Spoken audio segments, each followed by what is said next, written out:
So, what fascinates me about you and why I wanted to talk to you was kind of two different components that are related. The first is that you have been a very outspoken critic of the United States' goal to reach energy independence. You've basically said that is not feasible to actually accomplish.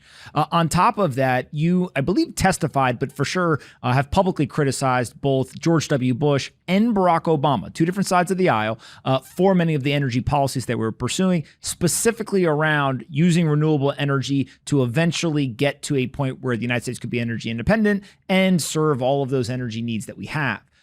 As you approach this, is there any path to where the United States could actually get to an energy independence, or is it just that the renewable energy path that is being pursued can't get us there?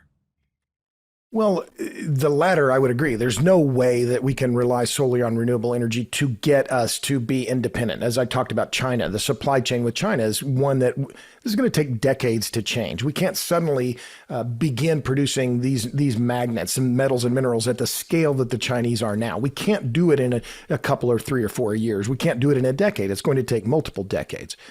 But I think the issue to go back to the energy independence, this is a marketing slogan. We are interdependent in the world today on all kinds of different things. We could talk about tennis rackets or shoes or beer or wine or you name it. We live in a global economy. And yet this idea of energy independence, it goes back even back to the 1973 and the OPEC oil embargo, where, politicians are saying, well, we should be independent of foreign oil. Okay, well, I get that.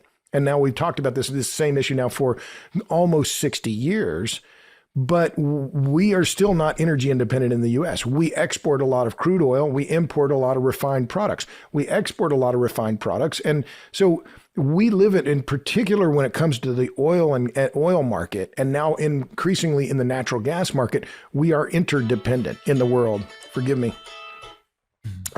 We're independent in the world, and that's not going to change. I mean, and well, it shouldn't, because look at the, energy independent. Well, if we were energy independent, we wouldn't be able to send natural gas to Europe, right? So we have to, the reality of a global integrated economy is real, and it's particularly real when it comes to energy and energy supply chains.